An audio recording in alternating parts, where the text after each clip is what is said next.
Dios te bendiga, Dios te guarde. Tu hermano y amigo Edwin Santiago aquí en Regalo de Dios. Pero como te había dicho en la grabación anterior, estamos estudiando, haciendo una serie del libro del Evangelio de Lucas. El Evangelio de Lucas lo vamos a leer completo, vamos a ir verso por verso, capítulo por capítulo, coma por coma. Bueno, en fin, vamos a aprender un montón de la palabra del Señor usted y yo. Así que saque su Biblia o prenda su celular y nos quedamos aquí en el versículo 37. Lucas capítulo 1, versículo 37, uno de mis versos favoritos. Como dije anteriormente, me encanta mencionar esta palabra que dice Lucas capítulo 1, versículo 37, y comenzamos a leer. Porque nada es imposible para Dios. ¿Cuántos creen eso? ¿Cuántos reciben esa palabra el día de hoy? Nada imposible para Dios. Lo que es imposible para el hombre, para Dios no es imposible. Así que vamos a empezar a leer, vamos a seguir con esto. Entonces María dijo. ¿Qué María es esta? María esta es la mujer que Dios escogió, la dama que Dios escogió para que fuera la que cargara al niño Jesús. ¿Ok?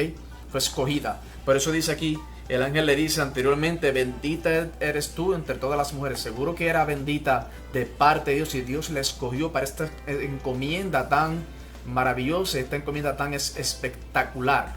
¿Ok? Entonces María dijo, he aquí la sierva del Señor, hágase conmigo conforme a tu palabra. Y el ángel se fue de su presencia. Qué bueno, ¿eh? Qué bueno es cuando nosotros le decimos al Señor, Señor, haz conmigo lo que tú quieras. Sea tu voluntad hecha en mi vida. Ya no vivo yo, vive Cristo en mí.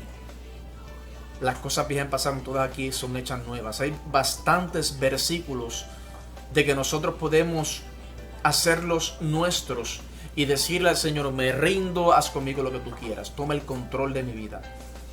Ya no soy yo, quiero que seas tú en mí. Y ya vemos aquí que María le dice eso.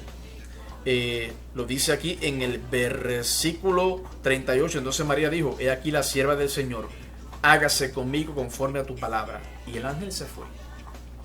El 39, estamos en Lucas capítulo 1, versículo 39. En aquellos días, levantándose María, fue deprisa a la montaña, a una ciudad de Judá, y entró en casa de Zacarías y saludó a Elizabeth. Zacarías es el padre de Juan el Bautista y Elizabeth su esposa, que era estéril, pero viene el Señor y la sana y ella queda embarazada. Para dar un pequeño resumen, versículo 40, el versículo 41 dice, y aconteció que cuando oyó Elizabeth la salutación de María, la criatura saltó en su vientre, y Elizabeth fue llena del Espíritu Santo de Dios. Esto es tremendo, porque vemos aquí el control de Dios en estas dos siervas de él, en estas dos hijas de él. Y aconteció que cuando, vuelvo y repito el 41, y aconteció que cuando oyó Elizabeth la salutación de María, o sea, llega Elizabeth, saluda a María, y acuérdense que Elizabeth estaba embarazada de Juan el Bautista y María de Jesús.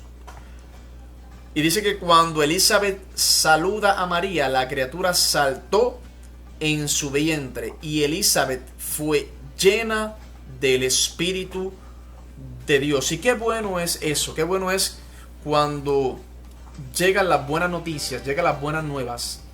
Y en este caso las buenas nuevas del Evangelio de Cristo, y por eso estamos estudiando el Evangelio de Lucas. Tiene que haber gozo en nosotros, tiene que haber un impacto, tiene que haber algo diferente, algo se tiene que mover. Y aquí aconteció que Elizabeth fue llena del Espíritu Santo de Dios. Y voy a parar ahí, y yo pregunto, ¿qué significa ser lleno del Espíritu Santo de Dios? ¿Qué es eso?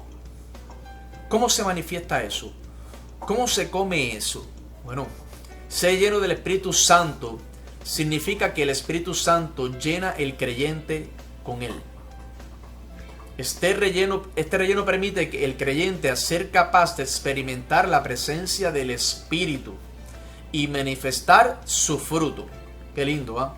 Cuando somos llenos del Espíritu Santo de Dios, no necesitamos nada más y somos llenos del Espíritu Santo y de los frutos del Espíritu Santo, que son cosas lindas como el amor, el gozo, la paz, la paciencia, dominio propio. Y vemos aquí que Elizabeth fue llena del Espíritu Santo de Dios. Y ese es el que trabaja con nosotros en estos días. El Espíritu Santo de Dios es el que se muestra, es el que sana, es el que hace todas las cosas que usted y yo invocamos al Padre. Por supuesto, en el nombre de Jesús. Y seguimos, versículo 42. Y exclamó a gran voz y dijo: bendita tú entre las mujeres y bendito el fruto de tu vientre. Esto es un grito de júbilo. Seguro que se imagínense, si la criatura salta, Elizabeth es llena del Espíritu Santo de Dios, hay que alabar, hay que reconocer lo que está pasando. Y aquí Elizabeth se dio cuenta rápidamente y dice: bendita tú entre las mujeres y bendito el fruto de tu vientre. 43. ¿Por qué se me concede esto a mí, que la madre de mi Señor venga a mí? El 44. Porque tan pronto como llegó la voz de tu salutación a mis oídos, la criatura saltó de alegría en mi vientre. El 45. Y bienaventurada la que creyó, porque se cumplirá todo lo que le fue dicho de parte del Señor. Qué lindo, ¿ah? Entonces, estas dos mujeres, María y Elizabeth, tuvieron promesas del Señor. Fueron visitadas las dos por un ángel. Estas mujeres estaban contentas, estas mujeres estaban agradecidas. Elizabeth era estéril. María no había tenido ningún hijo y Dios la escoge para que el Salvador de este mundo naciera ahí. Estas dos mujeres estaban llenas del poder de Dios. En el 46. Entonces María dijo: engrandece mi alma al Señor, y mi espíritu se regocija en Dios mi Salvador, porque ha mirado la bajeza de su sierva. Pues he aquí, desde ahora me dirán: bienaventurada todas las generaciones, porque me ha hecho grandes cosas el poderoso. Santo es su nombre. Qué lindo. Y su misericordia es de generación en generación a los que le temen. Qué bonito. Aquí está María, agradecida del Señor. Está diciéndole cosas lindas a Dios. Está reconociendo que toda la gloria es de Él. Está reconociendo que no es por lo buena que ella fue, sino aquí dijo tu sierva, ¿ok? Ella dice cosas aquí tremendas. Dice la bajeza, porque ha mirado la bajeza de su sierva. Entonces ella sabe que toda la gloria es del Señor. Ella sabe que ella es una mujer común y corriente, pero que a Dios le plació escogerla. Y ella reconoce y después dice: como tú me has escogido, ahora me dirán, el versículo 48, bienaventurada todas las generaciones. Hasta el día de hoy se habla de María. Y no para que se adore, simplemente para que se reconozca que fue una mujer que Dios escogió. ¿Por qué? Porque a Dios le plació escogerla a ella. Seguimos. El 50. Y su misericordia es de generación en generación a los que le temen. Eso es tremendo. La misericordia de Dios es nueva cada mañana.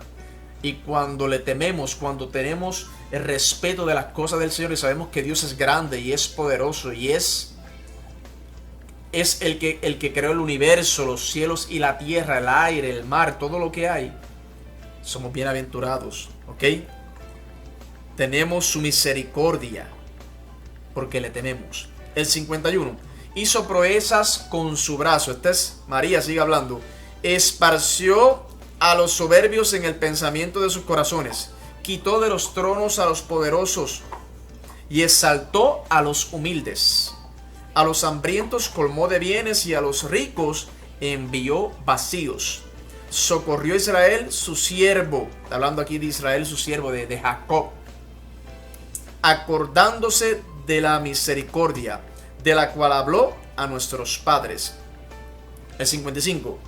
Para con Abraham y su descendencia para siempre. Qué tremendo. Tremendo discurso, tremendo speech que dijo aquí María, agradecida del Señor. ¿Ok? una mujer gozosa, una mujer que esperó en el Señor. Todo lo que le decía el ángel, ella se lo guardaba en su corazón porque ella sabía que venía de Dios. Y así mismo nosotros tenemos que ser. Cuando Dios te hable, cuando Dios hable a tu corazón, cuando Dios toque esas fibras íntimas que solamente tú conoces, guárdalo en tu corazón. Dile: Señor, aquí estoy, haz conmigo lo que tú quieras. Qué lindo, qué maravilloso es rendirse delante de la presencia del Señor. Lucas capítulo 1 versículo 56 dice, seguimos leyendo: y se quedó María con ella como 3 meses. Después se volvió a casa. O sea, María se quedó con Elizabeth 3 meses, vuelve a su casa. El 57. Cuando Elizabeth se le cumplió el tiempo de su alumbramiento, dio a luz un hijo. El 58. Y cuando oyeron los vecinos y los parientes que Dios había engrandecido para con ella su misericordia, se regocijaron con ella. O sea, cuando los vecinos y los parientes se dieron cuenta de que Dios había hecho un milagro tremendo en ella, tuvieron que regocijarse, porque es que las personas tienen que reconocer que el poder viene de Dios, tienen que reconocer que toda la gloria y toda la honra es del Señor, no es de más nadie. Y las personas tienen que reconocer de dónde viene el poder. ¿Ok? Toda rodilla se doblará, dice la Biblia, en el nombre poderoso de Jesús. El 58. Vuelvo y repito: y cuando oyeron los vecinos y los parientes que Dios había engrandecido para con ella su misericordia, se regocijaron con ella. Y aconteció que al 8º día, escucha bien esto, al 8º día, vinieron para circuncidar al niño y le llamaban con el nombre de su padre, Zacarías. Y quiero parar ahí para explicar qué es esto de circuncidar al niño. ¿Qué es eso? ¿Por qué al niño había que circuncidarlo? ¿Por qué? ¿Y qué es esto de circuncidar? Bueno, vamos a explicarlo. Circuncidar, la circuncisión es la ablación ritual del prepucio. El de Cristo se denomina santo prepucio y es una de las reliquias cristianas más preciadas. La ley mosaica, por mandato divino, prescribe: serán circuncidados a los 8 días de nacer todos vuestros varones de cada generación. O sea que esto era una ley, la ley mosaica, la ley de Moisés, ¿ok? La ley mosaica, por mandato divino, prescribe: serán circuncidados a los 8 días de nacer todos vuestros varones de cada generación. Era una ley que se tenía que cumplir. Y otra pregunta: ¿qué es esto de la circuncisión y qué significa para el pueblo de Israel? ¿Qué significaba esto para el pueblo de Israel? Bueno, para los judíos de la época, la circuncisión no era tanto un acto espiritual, ya que era una señal física de su pacto con Dios y un requisito previo para el cumplimiento de la orden de producir descendencia. O sea, lo que para nosotros ahora lo podemos agarrar como algo espiritual, sí, porque yo soy circuncidado, porque ya Cristo me limpió con su sangre, ya Cristo pagó el precio por mí, y ya yo ya no vivo, ya ahora vive Cristo en mí. Yo soy limpio, ¿ok? Soy acepto con el Padre porque mi culpa es quitada por la sangre de Cristo. Para los judíos de esa época no era un acto espiritual porque era una señal física que se hacía, se le cortaba el prepucio, ¿ok? Y era un requisito previo para el cumplimiento de la orden de producir descendencia. Continuamos. Y el 59, aconteció que al 8º día vinieron para circuncidar al niño. Ya explicamos qué es eso de circuncidar. Y le llamaban con el nombre de su padre, Zacarías. El 60, pero respondió su madre, dijo: no, se llamará Juan. ¿Por qué Elizabeth hizo esto? Bueno, porque anteriormente habíamos leído de que el ángel le dio instrucciones claras. Dios: se llamará Juan. ¿Ok? Y por eso aquí, en el versículo 60, Lucas capítulo 1, versículo 60, Elizabeth dice: no, pero respondiendo su madre, Elizabeth dijo: no, se llamará Juan. El 61. ¿Y por qué Juan? Espérate, déjame parar ahí. ¿Cómo que Juan? ¿Qué significa el nombre de Juan? ¿Ok? ¿Qué significa, Juan? Vamos a buscar eso. Iba a seguir, pero di un frenazo ahí vamos a explicar qué significa Juan. El nombre de Juan es un nombre de origen hebreo que proviene de Jehoanán. Está compuesto por los términos Geo y Anán, que pueden interpretarse en el sentido de Dios perdona. Qué lindo, qué bonito, ¿ah? El nombre de Juan está compuesto por los términos Geo y Anán, y se puede interpretar en el sentido de Dios perdona. Qué lindo. Y esto yo lo puedo unir, fíjate, ahora cuando leamos un poquito más adelante, va a pasar un milagro, y voy a ir para atrás aquí el significado de Juan, ¿ok? Seguimos leyendo. El 61 le dijeron, ¿por qué? ¿Por qué se llamará así, Juan? No hay nadie en tu parentela que se llame con ese nombre. Entonces preguntaron por señas a su padre, a Zacarías, el que había quedado mudo porque no creyó la palabra del ángel, cómo le quería llamar. El 63. Y pidiendo una tablilla escribió diciendo, Juan es su nombre. Y todos se maravillaron. Al momento, el 64, al momento fue abierta su boca y suelta su lengua, y habló bendiciendo a Dios. El 65. Y se llenaron de temor todos sus vecinos, y en todas las montañas de Judea se divulgaron todas estas cosas. Y quiero ir atrás otra vez a la palabra de ahorita, el significado de Juan, que significa Dios perdona. Zacarías, su padre, no había creído a la palabra de que Dios le iba a dar un hijo. Dios le quita el habla, se le va el habla por no haber creído, pero aquí en cuanto él confirma el nombre de Juan, su lengua es suelta, su boca es abierta y él empieza a hablar. O sea, Dios lo sana. Y voy al nombre del significado de Juan porque significa Dios perdona.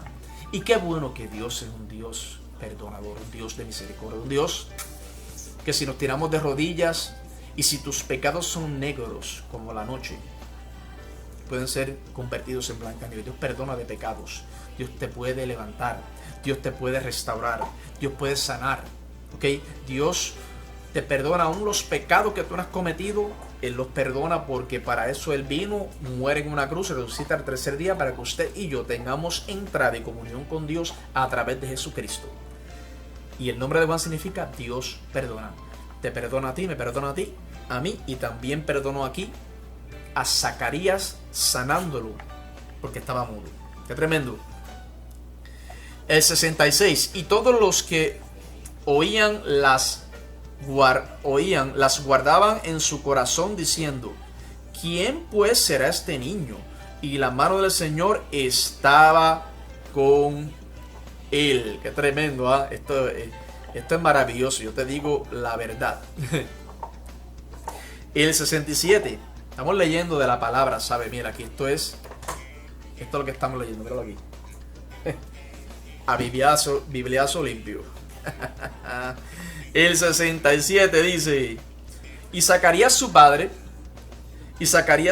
fue lleno del Espíritu Santo y profetizó diciendo, aquí vemos que Zacarías también fue lleno del Espíritu Santo del Señor. Qué bonito, ¿ah? Que cuando Dios nos perdona, nos llena de su Santo Espíritu para hacernos saber de que no estamos solos, para hacernos saber de que Él está con nosotros, para hacernos saber que tenemos su poder, tenemos su bendición en todo momento. Aunque el hombre te deja a veces y te da la espalda, Dios permanece fiel.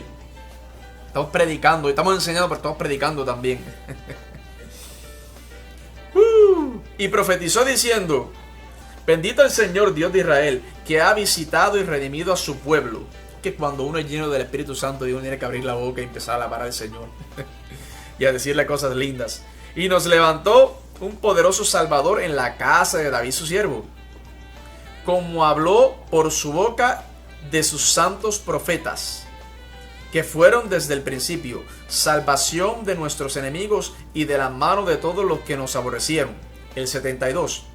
Para hacer misericordia con nuestros padres y acordarse de su santo pacto, del juramento que hizo Abraham a nuestro padre, que nos había de conceder, que librados de nuestros enemigos sin temor les serviríamos. Entonces Zacarías hablando, profetizando, diciendo cosas que el Espíritu Santo le estaba dando porque él fue lleno del Espíritu Santo, y entonces empezó a hablar. El 75, versículo 75. En santidad y en justicia delante de él todos nuestros días.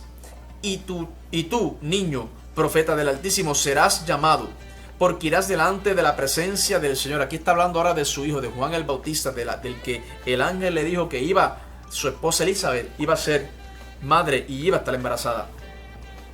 Para preparar sus caminos, para dar conocimiento de salvación a su pueblo. El propósito de Juan en la tierra era preparar el camino para que cuando Cristo viniera empezar a predicar. Él preparaba el camino antes de que Cristo llegara. Para dar conocimiento de salvación a su pueblo, para perdón de sus pecados, por la entrañable misericordia de nuestro Dios, con que nos visitó desde lo alto la aurora, para dar luz a los que habitan en tinieblas y en sombra de muerte, para encaminar nuestros pies por camino de paz. Qué lindo, qué bonito, ¿eh? Gracias, Señor, por esta palabra. Gracias. Yo no sé, pero yo me estoy gozando porque yo recibo toda esta palabra que estoy leyendo, ¿ok? Dios nos visita de lo alto la aurora para darnos luz a nosotros. Qué lindo, que habitamos en tinieblas y en sombra de muerte, para encaminar nuestros pies por camino de paz. Recibe esa palabra. Esto es un estudio, pero recibe esta palabra en el nombre poderoso de Jesús. Hazla tuya. El versículo 80 dice: y el niño crecía, ¿ok? El niño crecía y se fortalecían en espíritu, y estuvo en lugares desiertos hasta el día de su manifestación a Israel. El niño que crecía, y quiero parar ahí en el versículo 80. El niño crecía, este es el último versículo del capítulo 1 de Lucas. Y se fortalecía en espíritu y estuvo en lugares desiertos hasta el día de su manifestación a Israel. ¿Por qué este niño permanecía en lugares desiertos? ¿Qué es esto? Y voy a leer algo aquí y lo conseguí en fuente de Google. Dice, este versículo de la Biblia cuenta la historia del crecimiento y la preparación de Jesucristo para su ministerio. Pasó un tiempo en el desierto creciendo en espíritu y preparándose para su papel. Este versículo nos enseña también que debemos crecer en nuestra fe y prepararnos para nuestros ministerios. ¿Y qué podemos aprender de aquí? De este versículo, lugar desiertos. Podemos aprender que es importante pasar tiempo preparándonos para nuestros ministerios. También debemos crecer en nuestra fe para que podamos estar mejor preparados para ministrar a los demás. Estos lugares desiertos son bien importantes y tenemos que recorrerlos. ¿Por qué? Porque en estos lugares desiertos aprendemos, en estos lugares desiertos nos separamos con Dios. En estos lugares desiertos encontramos a Dios, porque a Dios le gusta que uno lo busque en espíritu, en verdad, que uno vaya a un lugar privado, cierre la puerta y ahí te tires de rodillas en secreto, y lo que tú haces en secreto, Dios lo pone en público para bendición y gloria de Él. Por eso es que es bueno estos lugares de desiertos que nos habla aquí, que el niño crecía y se fortalecía en espíritu. ¿Okay? Cuando estamos en lugares desiertos, nuestro espíritu se fortalece. A lo mejor nuestra carne está débil, pero el espíritu se fortalece. Y el espíritu, eso es lo que nos lleva a toda verdad y a toda justicia. ¿Ok? Y aquí comenzamos el capítulo 2. Aquí comenzamos el capítulo 2 el capítulo 2 del libro de Lucas. Libro de Lucas. ¿Y qué vamos a encontrar aquí en el capítulo 2 del Evangelio de Lucas? Bueno, para darte un pequeño resumen de lo que vamos a estar aprendiendo y leyendo, en Lucas capítulo 2 encontramos mensajeros celestiales anuncian el nacimiento de Jesús en Belén. Jesús es circuncidado y Simeón y Ana profetizan de su misión. A la edad de 12 años se ocupa de los asuntos de su padre. Y aconteció en aquellos días que salió un edicto de parte de Augusto César que toda a la tierra fuese empadronada. ¿Ok? Eso más o menos un resumen de lo que vamos a estar leyendo y aprendiendo en el capítulo 2. ¿Ok? Y comenzamos ahora aquí, comenzamos a leer. Aconteció en aquellos días que se promulgó un edicto de parte de Augusto César que todo el mundo fuese empadronado. ¿Ok? ¿Y quién era este señor? ¿Quién era este Augusto César? ¿Quién era este señor? Vamos a buscar información. Augusto César, el nombre originario de Augusto César era Cayo Octavio. Era el sobrino, hijo adoptivo y sucesor designado por Julio César. Después de la muerte de Julio, Octavio, como se le llamaba entonces, tuvo que luchar para consolidar el control, pero cuando finalmente aseguró su posición como primer emperador romano, reinó durante más tiempo que todos los Césares descendientes de Julio, desde el año 63 a.C. hasta el 14 después de Cristo. Recibió el nombre de Augusto, venerable, en el año 27 a.C. Qué tremendo, ¿ah? Seguimos aquí aprendiendo quién era este Augusto César. En el Nuevo Testamento solo se menciona a César Augusto una vez, al principio de la conocida historia de Navidad, registrada en Lucas 2. Y aconteció en aquellos días que salió un edicto de César Augusto para que se hiciera un censo de todo el mundo habitado. Eso está en el versículo 1. Como consecuencia de este decreto, José tuvo que volver a la casa central en Belén y se llevó con él a María, quien ya esperaba al niño Jesús. Mientras estaban allí en Belén, nació Jesús, tal como había predicho el profeta Miqueas. Pero tú, Belén Éfrata, aunque eres pequeña entre las familias de Judá, de ti me saldrá el que ha de ser gobernante en Israel, y sus orígenes son desde tiempos antiguos, desde los días de la eternidad. Y esto está en Miqueas capítulo 5 versículo 2. ¿Ok? Y comenzamos a leer. Y aconteció en aquellos días que se promulgó un edicto de parte de Augusto César que todo el mundo fuese empadronado. ¿Ok? ¿Qué significa empadronado? Esta definición la encontré en Google. ¿Qué significa empadronado? El empadronamiento consiste en darse de alta en el padrón municipal, que es el registro administrativo donde figuran todos los vecinos que viven o residen habitualmente en ese municipio. O sea, el empadronamiento es como un récord que hay de todas las personas que viven en un lugar. Para decirlo un poquito más sencillo, todas las personas en un lugar se cuentan y este es el número.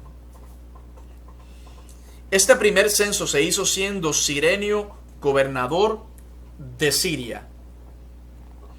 E iban todos para ser empadronados, cada uno a su ciudad, o sea, para ser contados en su ciudad. El versículo 4, estamos en Lucas capítulo 2, versículo 4. Y José subió de Galilea, de la ciudad de Nazaret, a Judea, a la ciudad de David, que se llama Belén, por cuanto era de la casa y familia de David. El 5, para ser empadronado con María su mujer, desposada con él, la cual estaba encinta. Que Jesús sube de Galilea, de la ciudad de Nazaret, a Judea. ¿Para qué? Para ser contado, para ser empadronado. Porque este edicto era para todo el mundo. Y aconteció que estando ellos allí, se cumplieron los días de su alumbramiento. Y ellos suben para seguir la ley, ¿ok? Para seguir el edicto que había sido comandado por el César. Y allá cuando suben, allá arriba en el norte, en Belén, a la ciudad de Judea, a la ciudad de David, ¿qué pasa cuando llegan allá? Estando allí se cumplieron los días de su alumbramiento. Ay, bendito sea, María dio a luz. ¿Ok? Y dio a luz, escucha esto, qué bonito. Y dio a luz a su hijo primogénito y lo envolvió en pañales.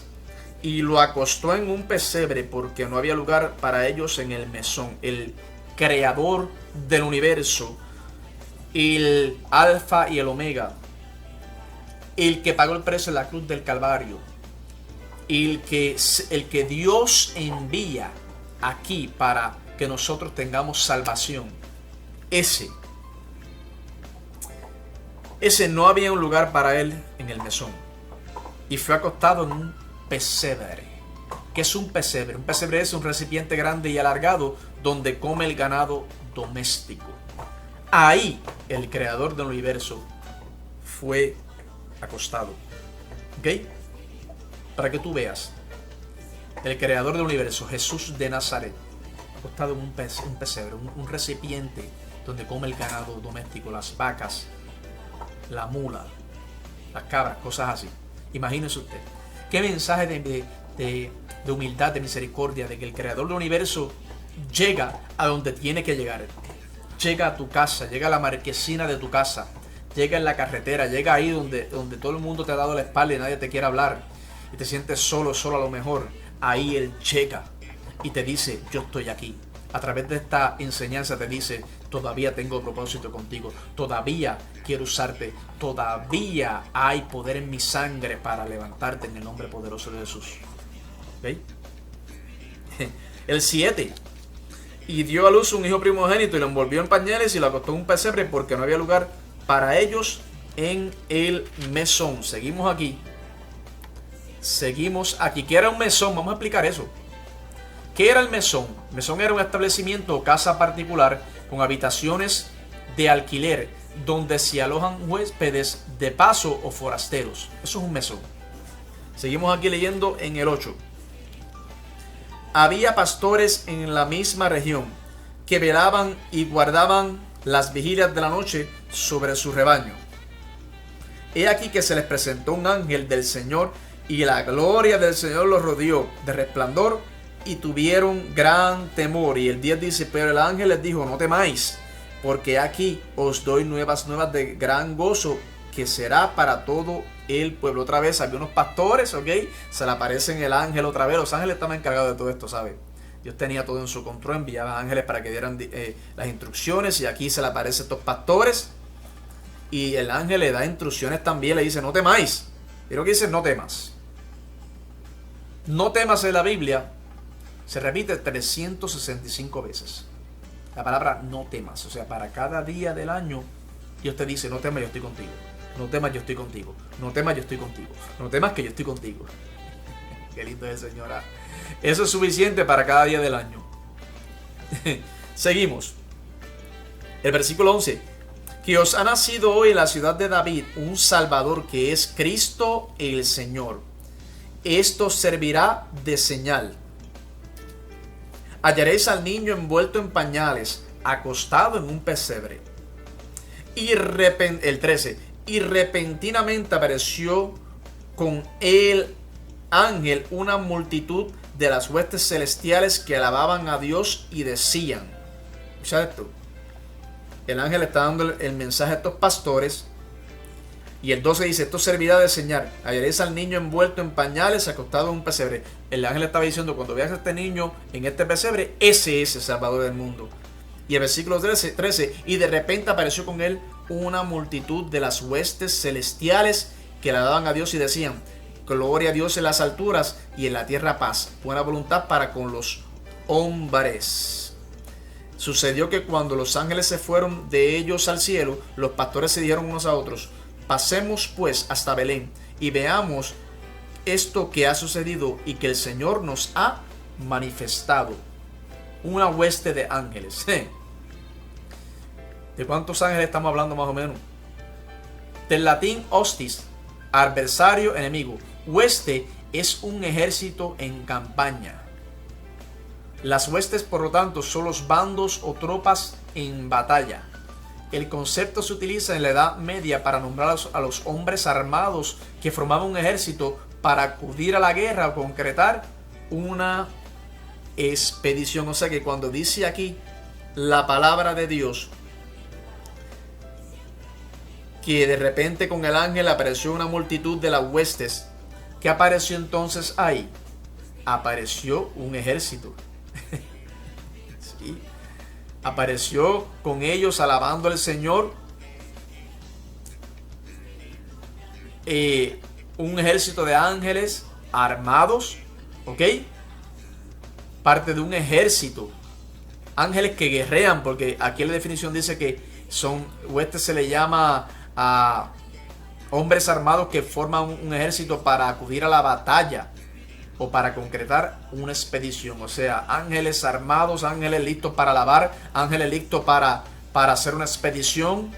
O sea, ángeles, huestes de ángeles alabando al Señor, pero a la misma vez guerreros. Seguimos. El 14. Gloria a Dios en las alturas y en la tierra paz y buena voluntad para con los hombres. Seguimos aquí. El 16. Vinieron pues apresuradamente y hallaron a María y a José y al niño acostado en el pesebre. O sea, hallaron a Jesús y a María y a José. Y al verlo, dieron a conocer lo que se le había dicho acerca del niño. El 18. Y todos los que oyeron se maravillaron de lo que los pastores les decían. El 19. Pero María guardaba todas estas cosas, meditándolas en su corazón.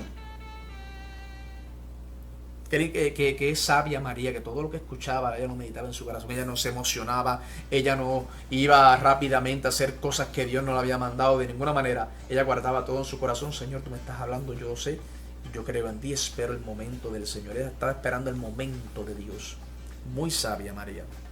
Y volvieron los pastores glorificando y alabando a Dios por todas las cosas que habían oído y visto, como se les había dicho. Cumplidos los 8 días para circuncidar al niño, le pusieron por nombre Jesús, el cual había sido puesto por el ángel antes de que fuese concebido. ¿Ok? A Jesús también pasaron los 8 días.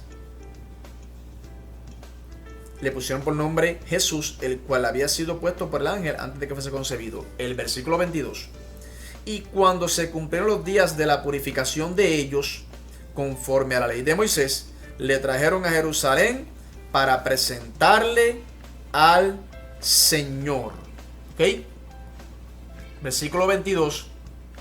Cuando llegó el día de que de acuerdo con la ley de Moisés debían de cumplir el rito de la purificación, llevaron al niño. A los 40 días del nacimiento, para cumplir con los ritos establecidos en la ley de Moisés, José y María llevaron al niño Jesús al templo de Jerusalén. ¿Ok? Qué tremendo. Seguimos aquí. El 22, voy a repetir el 22 otra vez, versículo 22. Y cuando se cumplieron los días de la purificación de ellos, conforme a la ley de Moisés, le trajeron a Jerusalén para presentarle al Señor. ¿Y cuántos fueron los días? 40 días aquí. A los 40 días del nacimiento, para cumplir los ritos establecidos por la ley de Moisés, José y María llevaron al niño Jesús al templo. Después de 40 días, ¿ok? Seguimos, el 23. Como está escrito en la ley del Señor, todo varón que abriere la matriz será llamado santo al Señor. Y para ofrecer conforme a lo que se dice en la ley del Señor, un par de tórtolas o 2 palominos. El 25. He aquí, había en Jerusalén un hombre llamado Simeón. ¿Ok? Y este hombre, justo y piadoso, esperaba la consolación de Israel, y el Espíritu Santo estaba sobre él. Y le había sido revelado por el Espíritu Santo que no vería la muerte antes que viese al ungido del Señor. Y quiero parar ahí. ¿Quién era este Simeón? Este hombre, este sacerdote que estaba en el templo cuando llegó Jesús, llegó María y José allí. ¿Quién era este Simeón? Simeón, el anciano Simeón en el templo, fue un contemporáneo de Jesús de Nazaret. Aparece en el Evangelio según San Lucas, que estamos leyéndolo ahora mismo. Cuando Jesús, recién nacido, y llevado al templo de Jerusalén para ser presentado al Señor. Simeón era anciano, como también la profetisa Ana. El Evangelio dice su edad 84. 84. Vamos a corroborar eso aquí rápidamente. El 26, versículo 26. Lucas capítulo 2, versículo 26. Y le había sido revelado por el Espíritu Santo que no vería la muerte antes de que viese al ungido de Dios. Está hablando aquí de Simeón. Y movido por el Espíritu, vino al templo. Y cuando los padres del niño Jesús lo trajeron al templo para hacer con él conforme al rito de la ley. El 28. Él le tomó en sus brazos y bendijo a Dios diciendo: ahora, Señor, despides a tu siervo en paz, conforme a tu palabra. Porque han visto mis ojos tu salvación, la cual has preparado en presencia de todos los pueblos. Luz para revelación a los gentiles y gloria de tu pueblo Israel. Qué lindo, ¿ah? Qué bonito. Y José y su madre estaban maravillados de todo lo que se decía de él. Y los bendijo Simeón y dijo a su madre María: He aquí, este está puesto para caída y para levantamiento de muchos en Israel, y para señal que será contradicha. Aquí está Simeón profetizando la vida de Jesús, lo que le iba a pasar a Jesús. Iba a levantar muchos y muchos se iban a caer por causa de él. Y le dice en el 35: Y una espada traspasará tu misma alma, para que sean revelados los pensamientos de muchos corazones. Qué tremendo. Simeón era anciano, como te había dicho. Era un anciano como también la profetisa Ana, de la cual vamos a hablar ahora. El Evangelio dice su edad, la edad de Ana, 84 años. En ellos están representados todo Israel y la humanidad entera que espera la redención. Pero podemos ver también a las personas de avanzada edad, a todos los ancianos, seguro que sí. Simeón esperaba la redención de Israel. Simeón esperaba él ver la salvación a Jesús para que Dios se lo llevara. Y por eso está representado ahí todos nosotros, porque nosotros esperamos también nuestra redención. Aquellas personas que no conocen a Cristo tienen que tener una redención en Cristo, tienen que conocer a Dios, tienen que entregarse al Señor. ¿Ok? Estaba también allí Ana, profetisa, hija de Fanuel, de la tribu de Aser, de edad muy avanzada, pues había vivido con su marido 7 años desde su virginidad, y era viuda hacía 84 años. Y no se apartaba del templo, sirviendo de noche y de día con ayunos y oraciones. ¿Ok? Esta, presentándose en la misma hora, daba gracias a Dios y hablaba del niño a todos los que esperaban la redención en Jerusalén. Ella predicaba de Jesús. Ella, cuando vio que Jesús llegó allí y se cumplió la profecía, y empezó a predicar y decir a todo el mundo: mira, aquí llegó Jesús, el Salvador. Llegó nuestra salvación. Aquí está Jesús. ¿Ok? Todo va a estar bien. Por fin llegó. Simeón dijo: Señor, ahora te puedes llevar. Simeón se emocionó tanto que dijo: Señor, ya me puedo ir contigo, ya me puedes llevar. Estaban contentos los dos. El versículo 39.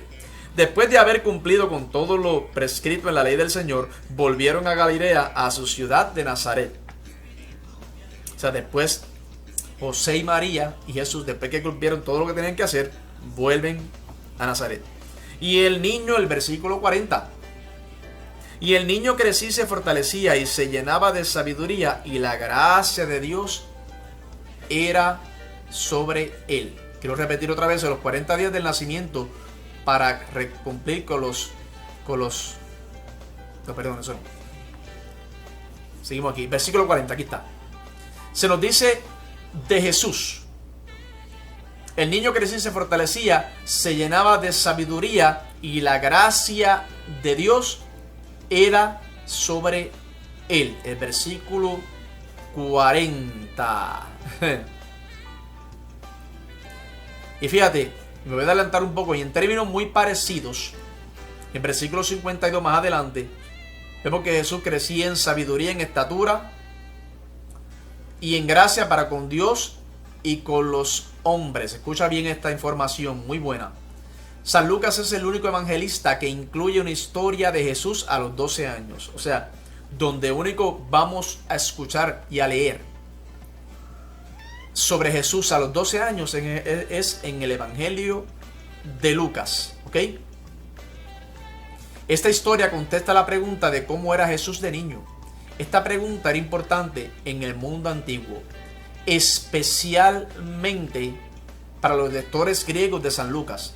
La gente antigua creía que el carácter de una persona era fijo y que no cambiaba a lo largo de la vida. Contar cómo era una persona y qué hacía de niño o de joven era describir cómo era de verdad. Por ejemplo, los biógrafos antiguos no podían narrar las enseñanzas de un filósofo famoso sin incluir historias de su niñez. Justamente porque los actos de la niñez eran los que demostraban el carácter impecable y consistente de un líder. Según este relato de Lucas, a los 12 años Jesús ya revelaba su vocación de maestro y nos anticipa su rol de Salvador. ¡Wow! ¡Qué información! Y vamos a leer un poquito antes de seguir leyendo esto aquí. Iban sus padres todos los años a Jerusalén en la fiesta de la Pascua. Y cuando tuvo 12 años subieron a Jerusalén conforme a la costumbre de la fiesta. Al regresar ellos, acababa la fiesta, se quedó el niño Jesús en Jerusalén sin que lo supiesen José y su madre. Imagínense usted. Estaba Jesús y ellos regresaron y Jesús se queda. Y ellos no sabían que Jesús se había quedado. Y pensando que estaba entre la compañía, anduvieron camino de un día y le buscaban entre los parientes y los conocidos. Pero como no le hallaron, volvieron a Jerusalén buscándole. Y aconteció que 3 días después le hallaron en el templo sentado en medio de los doctores de la ley, oyéndoles y preguntándoles. ¡Wow! Pasaron 3 días.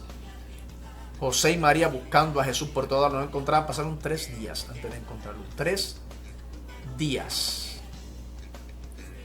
Y leemos más de Jesús. Es notable que en este contexto, el hecho de que Jesús sea inteligente y crezca en sabiduría no significa que pretenda controlar el discurso, ni que intente ganar la discusión, ni que quiera enseñarles a sus mayores. Esto era cuando Jesús estaba con los doctores y los maestros hablando. Ser inteligente tampoco significa para Jesús rebajar o subestimar a otros líderes con el propósito de ensalzarse o engrandecerse a sí mismo. La inteligencia y sabiduría del Hijo de Dios incluye la humildad respetuosa que lo lleva a sentarse en medio de los maestros para oírlos y preguntarles. Eso está en el versículo 46. De este modo, Jesús demuestra que es la personificación del opuesto al orgullo. La humildad de un líder era un rasgo que se valoraba mucho en el primer siglo. Y tenemos que agarrar ejemplo de eso.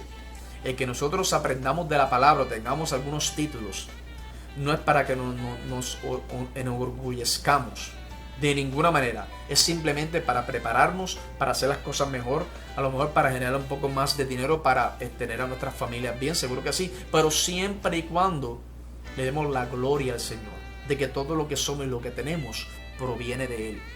El problema es cuando se nos olvida quién es el dueño de la viña. El problema es cuando se nos olvida que toda la gloria es de Dios, que Él es nuestro dueño, que sin Él nada podemos hacer. Ahí entra el problema, porque entonces entra el orgullo. Sí, yo hago esto así porque yo sé lo que estoy hablando. Sí, yo soy el que tengo el control. Y empezamos a decir yo, en vez de decir tú tienes el control. ¿Ok? Seguimos hablando aquí. El versículo 47. Y todos los que lo oían a Jesús se maravillaban de su inteligencia y de sus respuestas. El 48, cuando le vieron, se sorprendieron y le dijo su madre: Hijo, ¿por qué nos has hecho así? He aquí tu padre y yo tenemos buscado con angustia. Pues seguro que sí, se llevaban 3 días buscándolos. 3 días perdidos. Yo me pierdo, yo me acuerdo de esto. Si a mí me hubiera pasado esto, no 3 días, 1 hora o 2 perdidos, tú sabes que me iban a flecar. Era fuerte lo que yo iba a recibir. Pero Jesús era el Hijo de Dios, ¿ok? Y Él tenía un propósito. Era necesario que Él se quedara en esos 3 días. A lo mejor Dios estaba trabajando la paciencia de José y de María, pero era necesario que pasaran esos 3 días y que Él estuviera ahí. Bendito sea Dios. Y hablando un poquito más de este versículo 47, con su inteligencia y sabiduría, Jesús nos da un ejemplo importante. Jesús muestra su carácter haciéndose presente con los otros, participando y contribuyendo a una conversación común. El niño Jesús respeta a los mayores mientras toma parte, escucha y hace preguntas. Aquí está la definición de un buen líder. Escucha y hace preguntas. Muchos pastores y líderes de hoy nos aprovechamos de los títulos que tenemos para elevarnos. O usamos nuestra inteligencia para manipular, humillar a los miembros de la congregación. Elevarse a sí mismo va en contra del ejemplo del carácter de Jesús. escucha bien esto, para seguir a Jesús debemos participar en conversaciones públicas sin humillar a nadie, con paciencia para las preguntas y con la intención de escuchar bien a todos los puntos de vista y todas las experiencias distintas. Para ser un buen líder hay que seguir el ejemplo de Jesús, escuchar, respetar, aprender, ¿ok? Escuchar a todo el mundo, no sentirse mejor o mayor que nadie. Ese es el secreto, esa es la definición de un buen líder. Y nos quedamos aquí en el versículo 49, en el Lucas capítulo versículo 49. Entonces él les dijo, esto después que José y María dicen, ¿por qué nos has hecho esto?